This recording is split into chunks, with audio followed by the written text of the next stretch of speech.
자기가 배운 걸 갖다가 연구해서 그걸 실제로 써보는 부분까지 하는 걸 고민을 해야지만 어떤 연구나 교육의 어떤 뭐죠 독창성 이런 것들이 더 늘어나는 그런 패러다임의 체인지라는 거는 챌린지가 변화거든요. 지금 현재 땀을 흘려야지 앞으로 인한 AI 부분에 결실을 한다. 이렇게 말씀을 드리고요.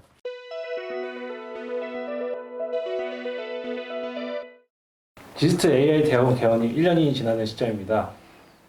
개원 후 성과를 설명해 주신다면. 저희 AI 대학원이 지금 문을 연 게 학생을 받은 게 지금 딱 1년이 지금 됐고요. 학생들을 지금 현재 50이라는 숫자에서 이제 90이라는 숫자로 지금 가고 있고요. 100이라는 숫자를 채우는 게 지금 90 정도로 좀 보고 있습니다. 공간적인 부분에서 과기부 광주시가 같이 하는 이 국가 사업인 AI 집적단지 사업, 정확하게는 인공지능 산업융합 집적단지 사업에서 저 단지가 지금 공식적으로 완공이 되는 시점이 23년으로 보고 있습니다. 저희 학생들이 이제 작년에서 이제 1년 차, 2년 차, 3년 차, 이제 4년 차가 될 때 저것들이 이제 결국은 뭐지? 셋업이 되는 거죠. 그러면 기본적인 어떤 교육의 기본적인 단위가 이제 조금씩 진행이 되고 어떤 틀로 학생을 기르면 좋을지 이런 것들이 정리되고 있는 것 같습니다. 광주라는 도시가 저희 집적단지라는 부분에 대해서는 나름대로 뭐지? 전략적인 선택을 빨리 한 것도 사실이고요. 대학들을 지금 보면 AI 대학원들은 다 지자체하고 협력 관계를 다 유지하고 있습니다. 그만큼 AI가 전반적인 분야에 파급 효과가 많아서 서로 따로 갈 수는 없거든요. 뭐 카이스트는 뭐 약간의 다른 전략적인 선택을 할 수는 있지만 저희는 아직 그런 상황은 아니고 바로 옆에 이제 큰 것들이 되어지고 그걸 채워야 될 사람들이 아직은 여기서 나와야 된다고 저희가 보고 있기 때문에 아직은 광주는 AI 입장에서는 이제 발을 맞춰보고 있는 그런 거다. 근데 그렇지만 다른 지자체들에 비해서는 그게 그렇게 해서 늦은 건 아니다. 나름대로 빠른 템포이다. 이렇게 저희가 말씀드릴 수 있을 것 같습니다.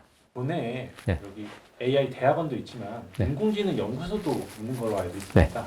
두 기관의 역할이 어떻게 다른지 설명 부탁드릴게요. 저희 AI 대학원은 교육, 연구, 창업 이 3 키워드로 지금 만들었습니다. 저기 보시면 애가 어떻게 하고 있죠? 뭔가를 짚고 딱 일어섰습니다. 그래서 이제 결국은 아직은 걸어 다니는 건 아니고요. 딱 일어설 수 있는 수준까지가 저희 목표다. 교육하고 연구를 통해서 창업을 이어가는 부분에 어떤 라인업을 정리는 좀 했다. 이렇게 좀 보고 있습니다. 이제 흐름은 이제 잡았는데 이제 내실을 치우고 이제 조금 저변을 넓히는 거는 아직도 계속해야 될 숙제를 보고 있습니다. 제가 작년에는 사실은 제가 AI 대학원장을 하면서 연구소장을 겸임을 했었습니다. 무슨 얘기냐면은 어떤 상황에서 이게 교육하고 연구의 어떤 시너지 부분도 좀 그런 역할도 있었고요. 제가 근데 지금 현재로는 이제 둘 다 할 일들이 너무너무 많아서 나눠서 하는 게 좋겠다라고 이제 정의가 된 상황으로 말씀을 드리고, 근데 결국은 체제를 보시면은 교육의 중심은 일단은 대학원이 되고요. 그 다음에 연구적인 부분에서는 대외적인 협력을 하는 연구, 연구소라는 어떤 조직에서 어떤적인 센터적인 개념을 가지고 하나씩 하나 중점적으로 조직적으로 플레이하는 이런 부분의 연구소가 움직이고 있습니다. 그리고 광주에는 또 인공지능 사관학교도 운영 중인 걸로 알고 있어요. 인력 피라미드 AI 대학원이 뭐 다들 얘기를 하시겠지만 이 최상위 그래도 교육을 하는 입장에서는 최상위 풀을 갖다가 다루는 프로그램이다. 그러면 그 밑에 피라미드 구조에서 같은 저변이 필요하지 않습니까? 그러면 저변이라는 게 AI 지금 학과들 많이 만들어지고 있는데 그런 부분. 사관학교는 그보다 약간은 조금은 이제 속성 과정인 거죠. 속성 과정의 역할로 해가지고 준비되는. 그래서 역할이 서로 나눠져 있다. 그래서 좀 더 저변이고 정규 4년제 대학의 양성 부분의 흐름하고 저희가 약간 보완 관계를 가지고 있는 그런 프로그램으로 봐주시면 될 것 같습니다. 저희가 꿈꾸는 아이 같은 어떤 이 창업 지원, 경진대회 이런 측면에서는 작년에도 교류가 좀 있었습니다. 저희 하는 경진대회 프로그램에서도 사관학교 학생들도 와서 참여도 했고 쇼텀적인 교육도 저희가 조금씩은 이제 강화를 하려고 하고 있습니다. 다 각자 해야 될 숙제들이 다른 거기 때문에 쇼텀으로 많이 빨리 익혀야 될 부분이 있고 롱텀으로 차분하게 기초부터 쌓아 올려야 되는 부분이 있고 그리고 그 두 사이에 어떤 저비한 부분이 있으면 스펙트럼을 저희가 채워가면서 서로의 빈 곳을 채워줄 수 있는 상태로 만들어주면 좋겠다. 이렇게 말씀드리겠습니다. 결국은 선택과 집중이라고 그럴까요? 모든 분야를 다 잘할 수는 없거든요. 그러니까 어느 쪽에서는 좀 더 기초적인 부분을 더 많이 하시는 부분도 있고 바로 인더스트리 하는 거고 광주는 광주가 갖고 있는 어떤 특화적인 분야를 갖다가 저희가 같이 가면서 그 어떤 투자 대비 어떤 효율수를 갖다 뽑아내는 역할을 해야 되지 않을까 이렇게 보고 있습니다. 예. 지방에서 AI 인재를 확보하기라는 쉽지는 않을 것 같은데요. 네. 지스타에 대한 어떤 노력을 기울이고 계십니까? 광주가 그래도 AI 부분에서는 좀 더 선도성을 갖고 있거나 투자나 하는 부분에서 가지고 있는 그런 부분들을 저희는 많이 이렇게 기대하고 있고요. 그 부분이 빨리 이제 가시화돼서 이제 됐으면 좋겠다. 그래서 저희가 지적 장지가 빨리 착공이 실제로 공사가 들어가는 걸 많이 기대하고 있습니다. 저희가 지적 장지 사업을 기획하는 입장에서 광주 과기업기능이 기획의 주도를 했었습니다. 그래서 저희가 청사진을 그리면서 광주시가 어떤 분야를 하면 어떤 AI에 특화를 할 수 있을 거냐 그런 부분의 개념들, 아이디어들하고 AI 대학원이 그 역할을 서로 같이 하고 위치적으로 가로 붙어 있는 거 보실 수 있어서 그런 부분들이 많이 고려가 되면서 연계성을 저희가 많이 고려해서 전부터 준비를 할 거예요.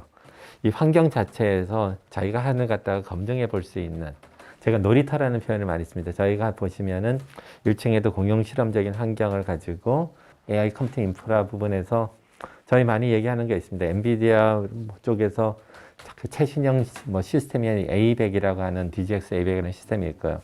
아카데미 입장에서는 대한민국에서 처음으로 도입을 했습니다. 풀 시스템을. 국내에서도 지금 네이버가 최근에 엔비디아의 슈퍼포드라고 하는 A100을 140대를 쓰는 시스템을 도입해가지고 이제 체계적인 투자를 했고요. 그런 투자 입장에서는 저희가 이제 많이 노력을 하고 있습니다. 그래서 다양한 어떤 검증 환경을 제공해서 교육, 연구, 창업의 전체적인 어떤 스펙트럼을 할 수 있는 부분을 제공하고 거기에 저희가 생각하는 코어적인 역량 부분에 교육하고 이런 실증적인 검증이 서로 맞물리고 집적단지랑 어울리게 하는 이게 저희가 생각하는 어떤 경쟁 포인트입니다. AI 대학원이 10개가 네. 됩니다. 이렇게 10개가 올해로 끝날지만 확산되는 게 좋다고 보는 건지 이런 정부 정책에 대해서 어떻게 판단하세요? 지스타 AI 대학원의 경쟁력은 전체적 한국의 AI 경쟁력에서 가지고 온다고 보고 있고요. 한국의 AI 경쟁력이 높아져야지 저희가 전체 주목을 받는 거지 안에서 도토리들이 서로 키를 재봤자 소용이 없다. 저는 그렇게 보는 입장이고요. 아직은 10개 학교들이 다 비슷비슷한 것 같지만 몇 년 지나면은 성격들이 좀 많이 달라지지 않을까 저는 그렇게 생각하고 있습니다. 일부 부분에서는 저희가 가르칠 수 있는 교수 인력 문제 가르칠 분이 충분하지 않은데 학교들이 많이 늘어나서 한다는 건 너무 열 터진다는 거거든요. 그러니까 인프라도 저희가 쉐어하면서 할 수 있는 검증 환경들 쉐어하고 똑같이 교육도 같이 공유할 수 있는 거 공유하고 특화할 건 특화하고 이런 식의 방법에 대해서 10개라는 숫자에서는 지금 현재로는 적절한 컴프로마이즈가 아닌가 저는 그렇게 보고 있습니다. 네. 그 디지털 뉴딜 산업으로 인해서 AI 대학원이 미치는 영향이 좀 있으셨을까요? 저는 DNA로 연결하는 사람입니다. DNA 아시죠? 그러니까 데이터 네트워킹 AI 저는 그렇게 부르고 있고요. 그러니까 기본적으로 데이터를 갖다가 AI랑 연결을 시켜야지 결국 가치가 나온다. 그러니까 디지털 뉴딜의 본질은 뭐냐면 저희가 데이터를 갖다가 나름대로 잘 정리해서 정리해서 AI라는 거랑 연결시켜서 부가가치를 만들 수 있는 판을 만들어내는 어떤 그런 게임을 디지털 뉴딜하고 연결되는 부분, AI 역량 강화 이런 부분에서는 긍정적인 사이클을 가질 수 있는 거다. 다만 이걸 갖다가 시간을 갖고 풀어야 되니까 시간을 맞춰내는 게 어려운 거죠. 질문은 여러 가지가 있잖아요. AI하고 일자리. 그러니까 두 개가 AI가 일자리를 만들어낼 것이냐 아니면 일자리를 갖다가 없앨 것이냐. 중요한 건 고등학생부터 아니면 더 중요한 거는 초등학생부터 이런 식의 부분에 차근한 준비를 통해 가지고 안정적인 일자리는 지속 가능한 일자리는 그런 데서 나오지 않느냐 이런 식의 답변은 드릴 수 있을 것 같습니다. AI가 계속 발전하려면 네. 스타트업들이 계속 지속적으로 생겨나야 될 거라고 보거든요. 정부가 어떻게 정책을 펼쳐야지 이렇게 계속 생겨날 수 있는지. 스타트업들이 중요하고요. 스타트업들은 그렇지만은 어떻게 만들어지냐면 스타트업이 좀 쉽게 올라갈 수 있게 하는 어떤 계단들이 많이 만들어져야 되는데 스타트업한테 네가 열심히 잘 뛰어봐. 실패하더라도 그렇게 해서 실패가 스타트업의 중요한 덕목이라고 얘기하지만 다 실패하면 안 되잖아요. 그러니까 조금씩 성공하고 그다음에 좀 큰 성공이 아니라 작은 성공들을 하는 회사들이 많고 그러면서 큰 성공하는 회사가 나오는 그런 모습이 더 바람직하지 않나 이렇게 생각하고 있습니다. AI가 닷컴 버블처럼 꺼질 수도 있다는 의견이 있습니다. 교수님은 이걸 어떻게 말하시나요? AI 그 윈터 얘기 하잖아요, 저희. 몇 번째 이제 윈터인데 다시 또 뭐지 식는 거 아니냐 이런 얘기 저희도 합니다. 농담 삼아 많이 하고 있고요.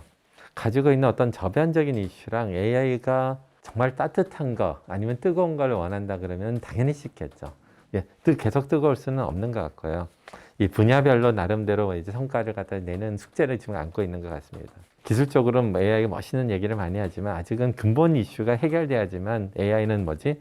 자기의 가치를 갖다가 본다. 저는 이렇게 보는 거예요. AI 같은 거는 약간 고도화된 방법론입니다. 정교한 방법론은 기반 자체가 안정이 돼야지만 워킹을 합니다.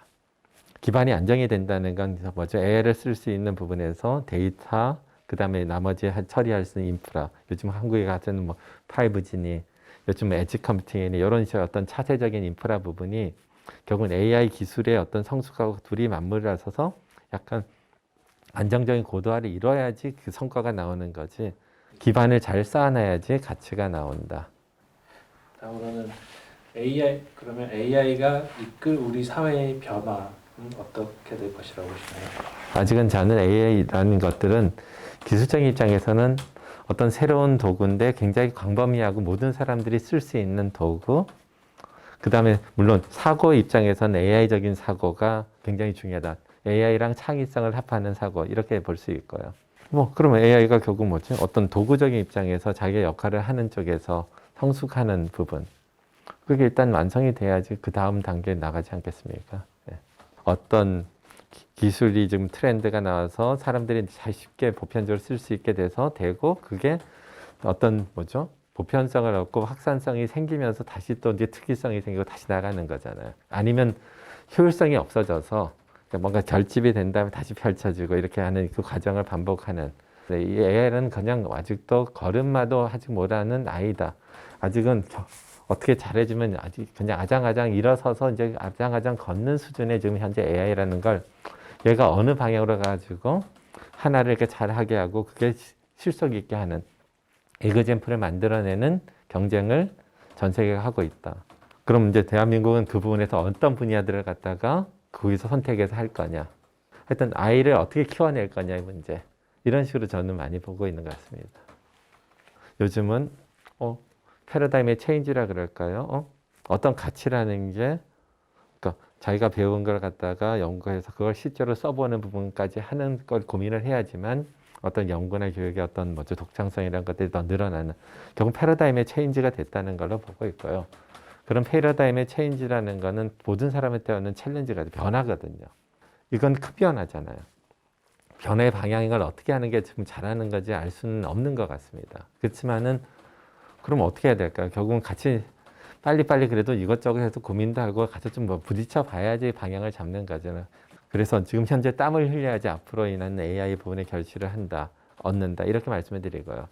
근데 저희랑 경쟁하는 나라들이 가장 가까웠게 있는 나라들 사이즈가 뭐 저희랑 다르잖아요. 그래서 AI 입장에서는 저희가 굉장히 효율적인 선택과 집중을 해야 되는 나라 이렇게 저는 보고 있습니다. 그전에 잠깐 구독, 좋아요 부탁드립니다.